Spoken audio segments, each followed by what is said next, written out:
Rules. We like our rules. Present us with a disagreement in the church and we'll create a rule, a policy to govern how to deal with the same problem the next time the exact same situation arises.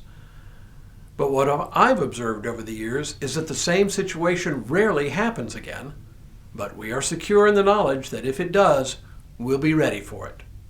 We like our rules. Problem is, sometimes the rules we make can lead us right off the rails. Hello, I'm Stuart Baskin, pastor of First Presbyterian Church of Tyler, Texas, and this is your daily devotional for Saturday, January 28th, 2023.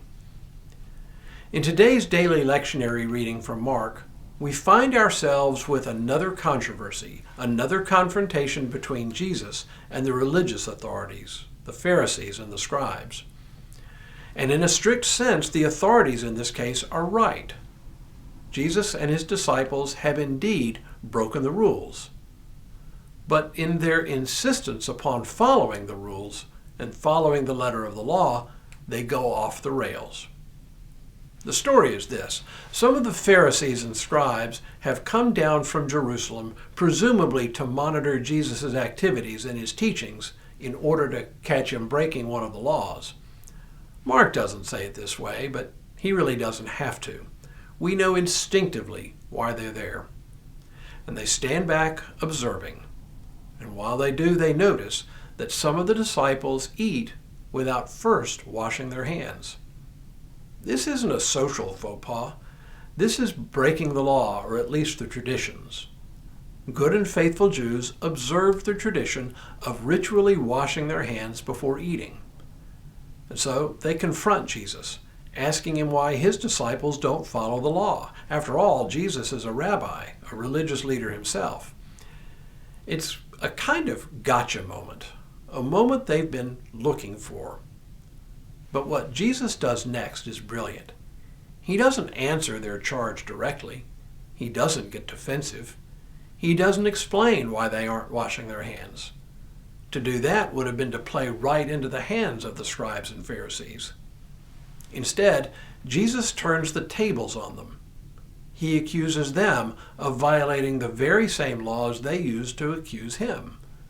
For example, he says, one of the most important laws is the fifth commandment, honor your father and your mother. And yet they have devised a way to withhold financial support from aging parents by declaring that the money that should be used to support their elders is korban, that is, set apart as an offering for God. Their very traditions, therefore, become violations not only of the spirit, but even of the letter of the law itself.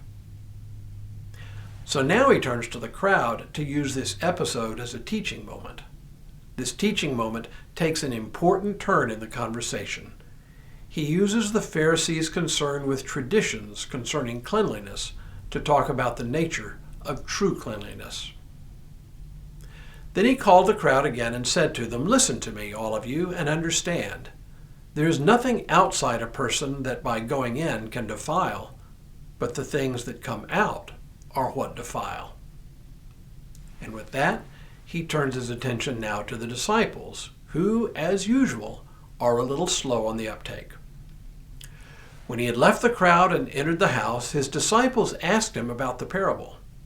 He said to them, Then you also fail to understand? Do you not see that whatever goes into a person from outside cannot defile, since it enters not the heart but the stomach, and goes out into the sewer? Thus he declared all foods clean. And he said, It is what comes out of a person that defiles.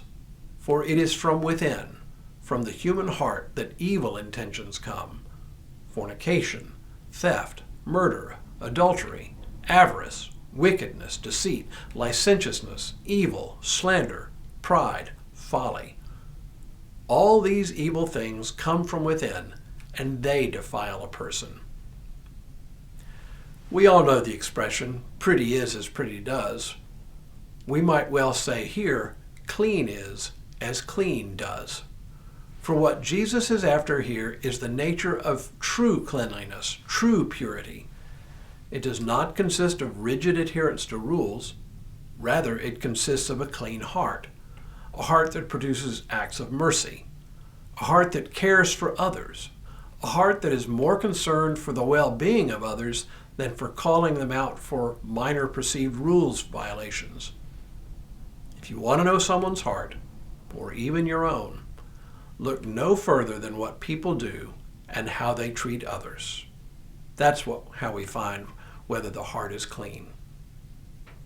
When we return next week, Jesus says something truly provocative.